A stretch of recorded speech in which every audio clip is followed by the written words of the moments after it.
조갑제 TV 시청자 여러분 안녕하십니까. 이제 개표까지 48시간 남았습니다. 지금 주말에 팔리고 있는 아시아판 타임 주간지의 표지에 문재인 후보가 나왔습니다. 대통령이 될 사람이다, 이렇게 제목을 뽑았습니다. 거기 딱 한 문장이 있습니다. The Negotiate, 협상가라는 제목을 달았습니다.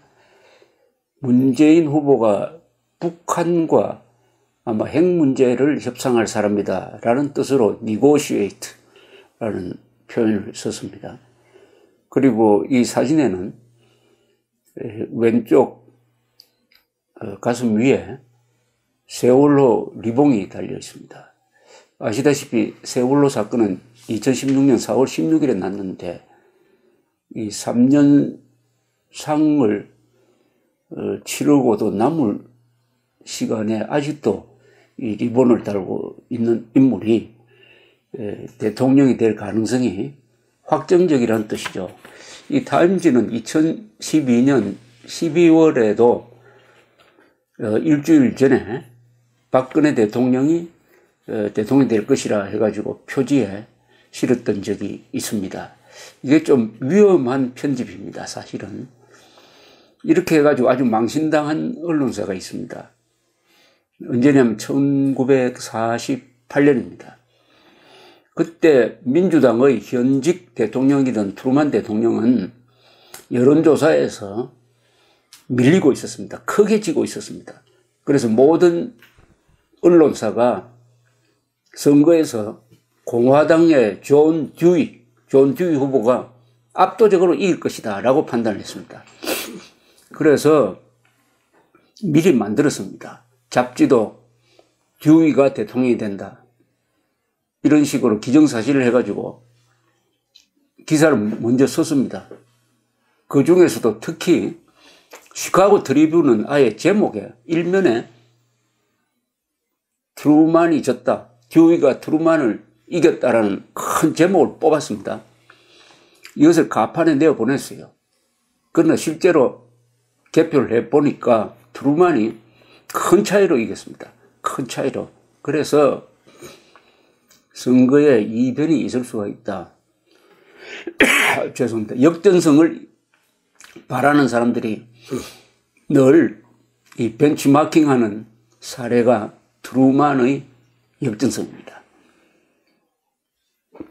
그때 트루만은 현직 대통령이지만은 자기가 도전자인 것처럼 열심히 했고, 듀이는 도전자이면서도 점잖을 빼면서 아주 소극적인 선거운동을 하는 바람에 한 달 사이에 트루만 대통령의 지지율이 한 10% 올라갔습니다. 그래서 이겼던 것입니다. 그러나 한국에서는 이변이 없는 한 문재인 더불어민주당 후보의 당선이 현재는 확실해 보입니다. 지금쯤 아마 당선 소감문과 바로 그 다음날로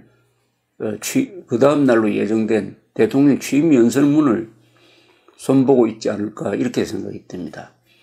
홍준표 자유한국당 후보의 지지율은 막판에 급상승하고 있습니다.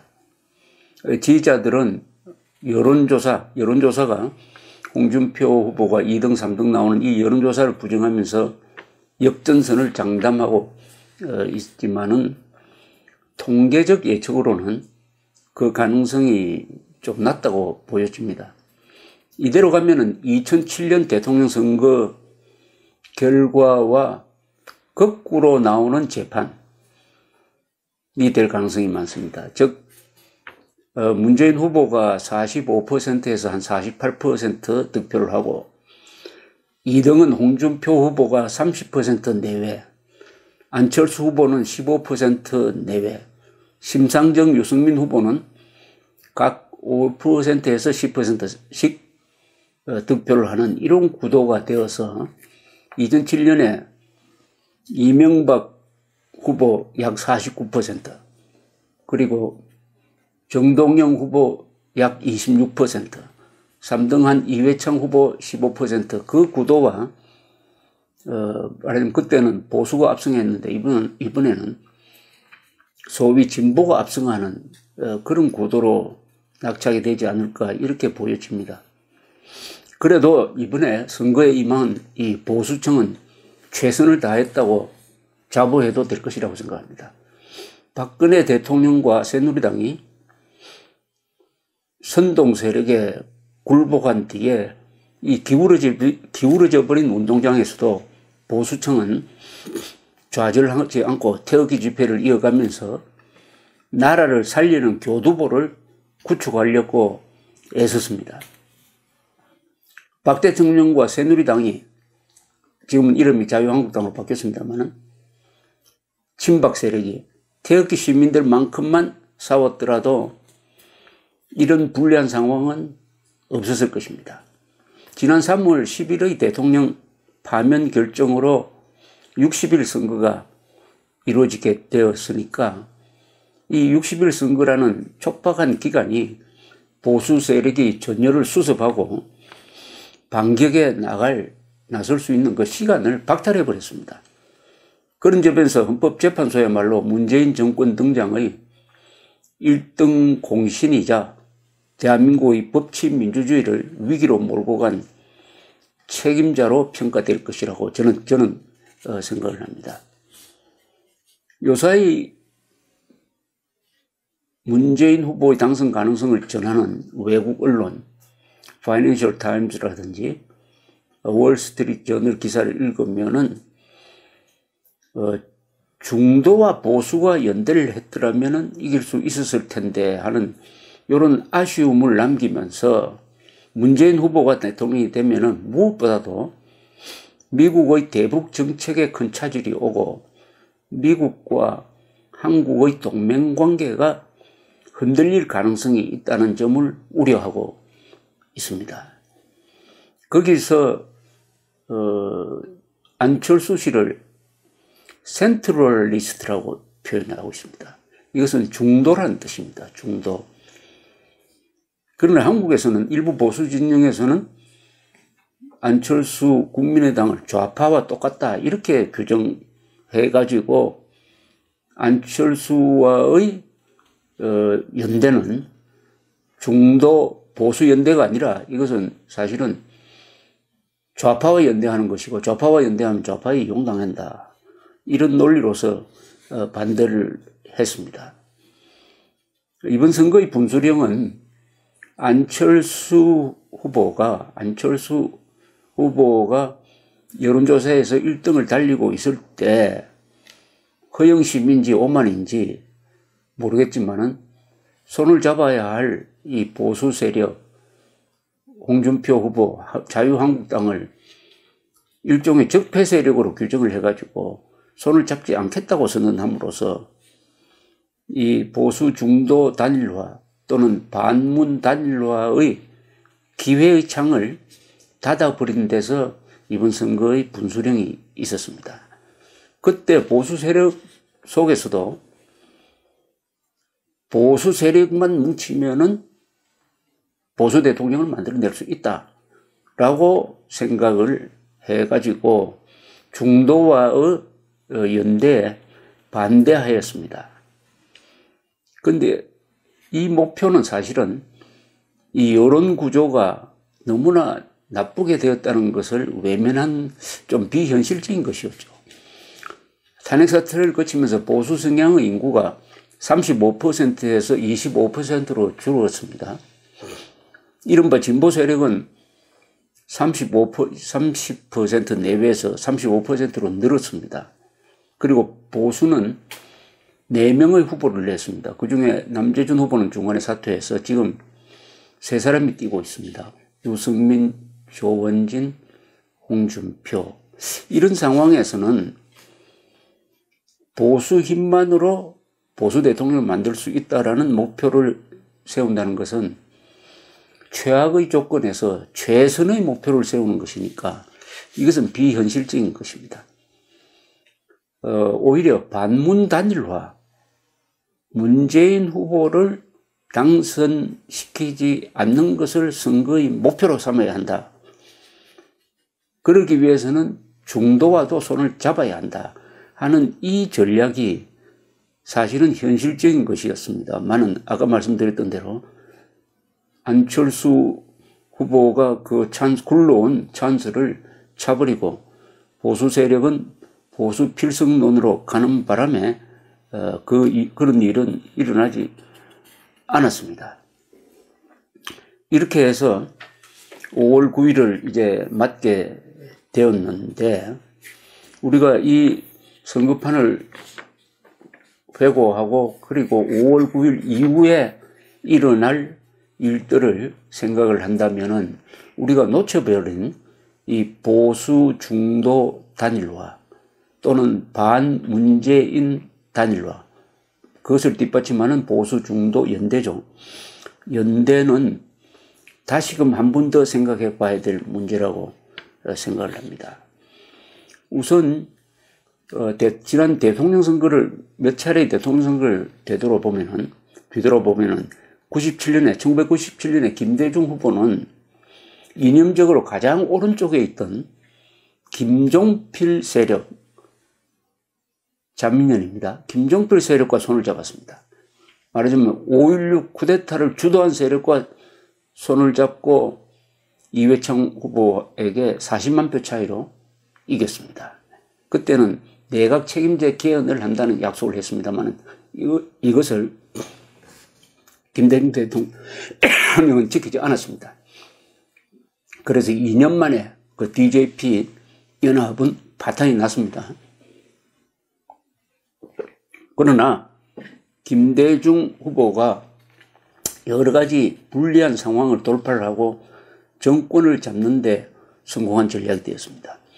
그 5년 뒤인 2002년에도 노무현 후보는 우파 후보인 정몽준 현대중공업 회장인 정몽준 후보와 손을 잡고 대통령이 되었습니다. 한편 이회창 후보는 보수 세력만으로 이긴다. 요새 말하면 보수 필승론이죠. 그 필승론에 갇혀가지고 자기의 지지층을 중도 세력으로 확대하려는 노력을 하지 않았습니다. 그나마 그때의 보수는 지금의 보수보다 훨씬 강력했습니다. 이 전쟁이나 정치에서 실력 이상의 목표와 전략을 세우면은 그것은 성공할 수가 없습니다.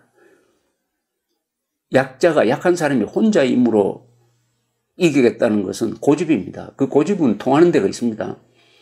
학문의 세계, 도덕의 세계는 이게 다섯 결로 결정되는 게 아닙니다.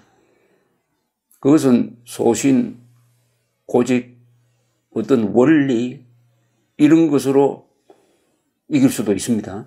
그러나 전쟁과 정치의 세계는 실력이 통하는 데입니다. 실력만이 통하는 데입니다.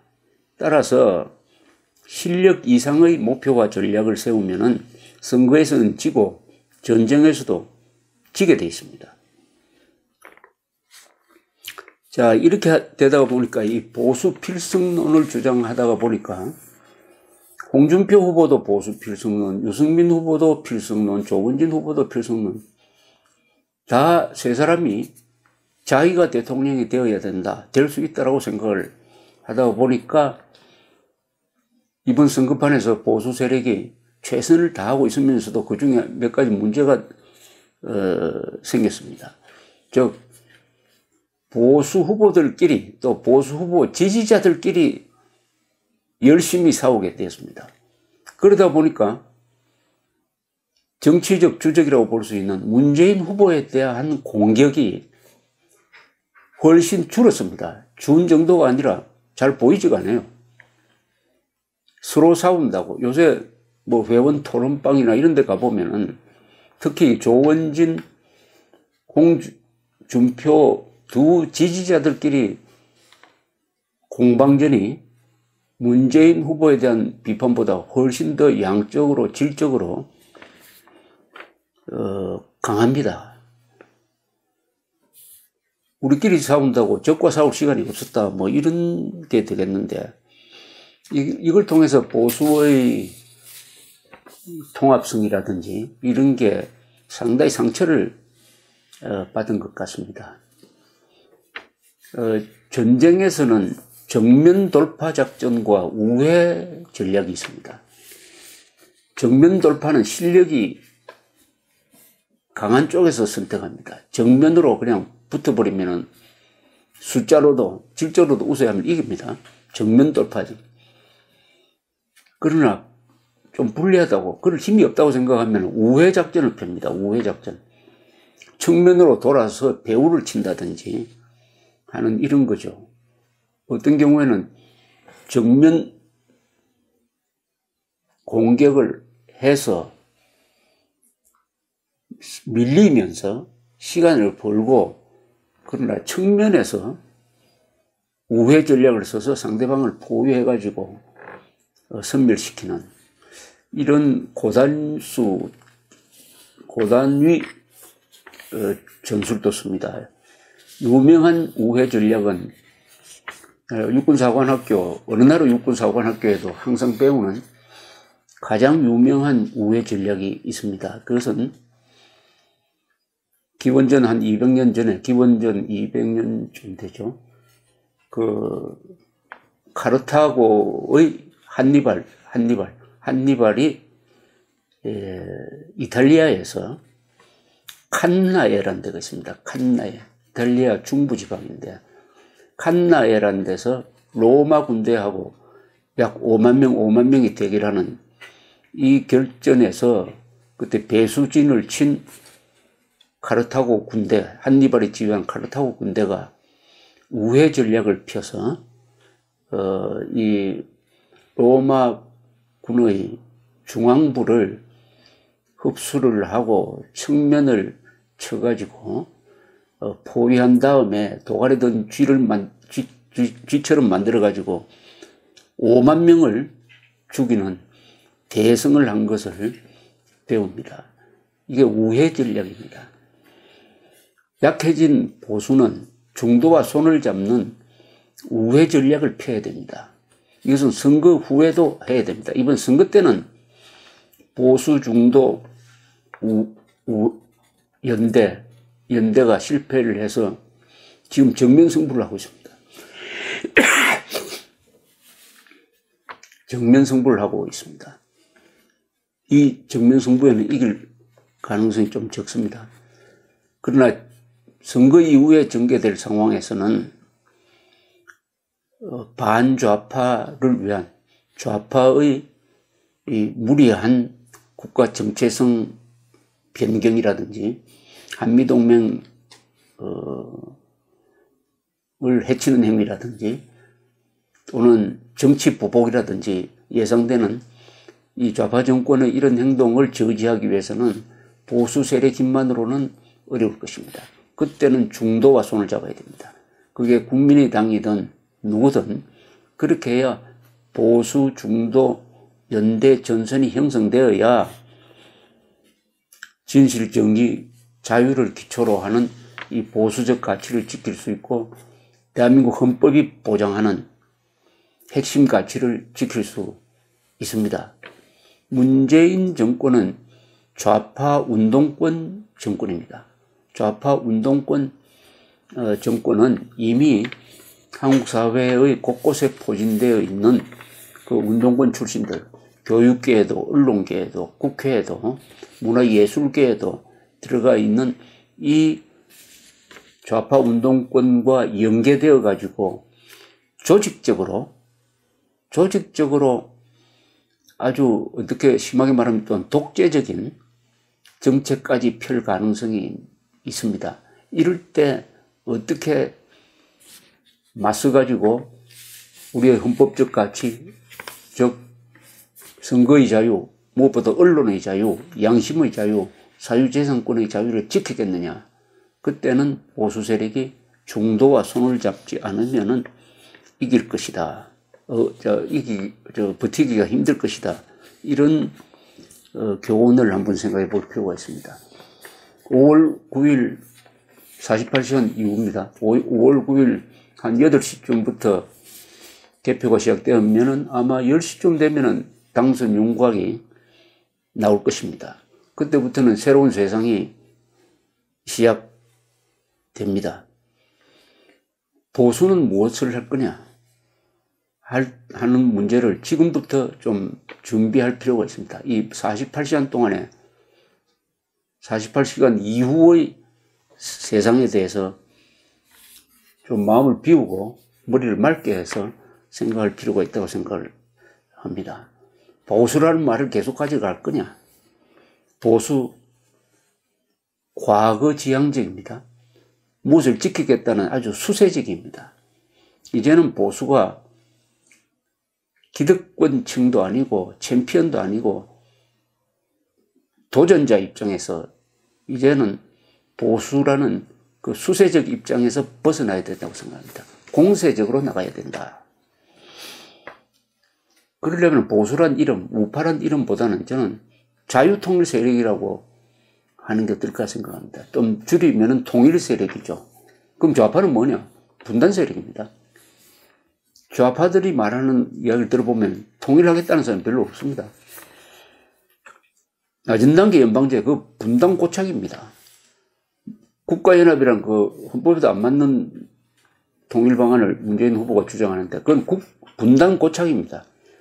보수가 통일 세력이 되어야 됩니다.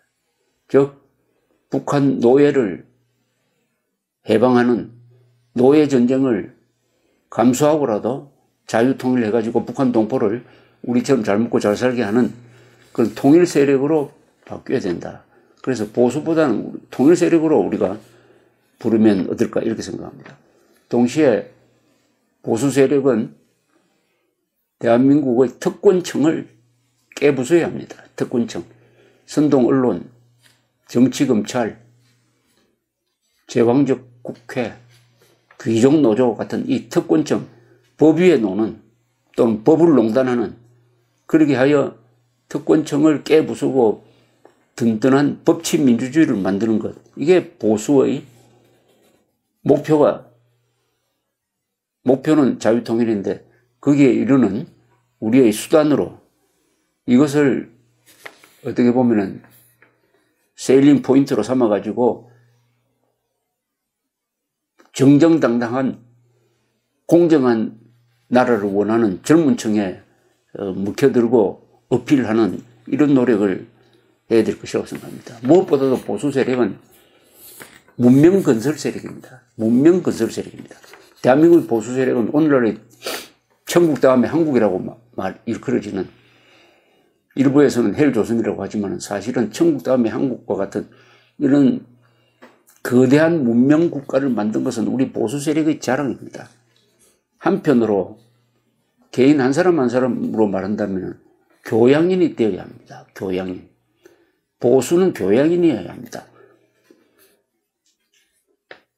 계급투쟁 세력이 무례하고 욕설하고 거짓말하는 것은 그건 당연한 겁니다. 속성입니다. 그러나 보수 세력이 거짓말하고 악담하고 모함하고 그리고 말도 안 되는 음모론을 만들어서 퍼뜨리고 그런 것은 보수 자격이 없는 것입니다. 보수의 해가 됩니다. 보수는 교양인 젠틀맨이어야 합니다.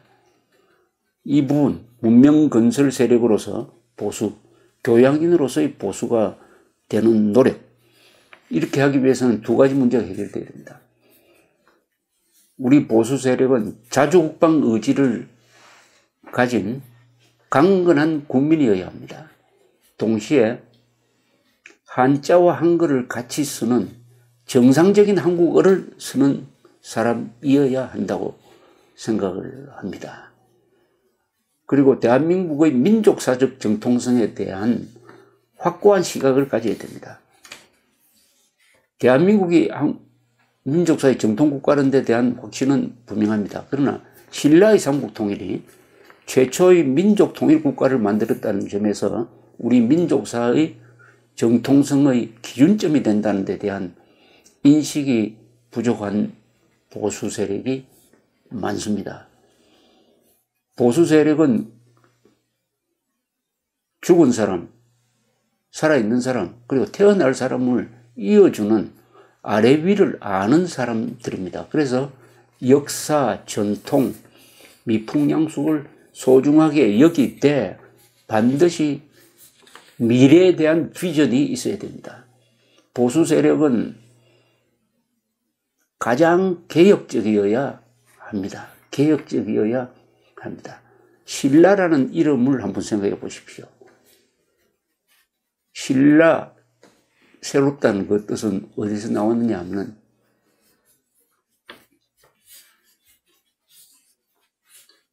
매일매일 나라를 새롭게 한다는 개혁이라는 뜻입니다. 라는 뭐냐? 망라한다는 뜻입니다.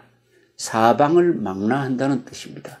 그 말은 내부적으로는 나라를 또는 우리 스스로를 매일매일 새롭게 혁신하고 자신을 바꾸어 가면서 그 힘으로 나라를 넓혀간다 뜻이죠. 하나는 소프트웨어고 하나는 하드웨어를 합친 것이 신라입니다. 신라라는 이름. 그래서 그 신라가 삼국 통일을 했듯이 대한민국도 특히 대한민국의 주인인 보수층도 자기 혁신, 자기 개혁을 끊임없이 하면서 거기서 축적된 힘으로 이 나라를 넓혀가는 것인데, 나라를 넓혀간다는 말은 바로 통일한다는 뜻이죠. 남북 통일을 한다는 뜻이죠. 그러니까 신라 정신을 오늘에 구현해가지고 지금 위기에 빠진 이 보수가 기사회생함으로써 역전 드라마를 만들 수 있는 그런 비전을 가지고 48시간 뒤에 어떻게 보면 운명처럼 닥치는 그 새로운 상황에 용기를 잃지 않고 이념으로 무장을 하고 교양으로 버티면서 같이 한번 고민해 갑시다. 감사합니다.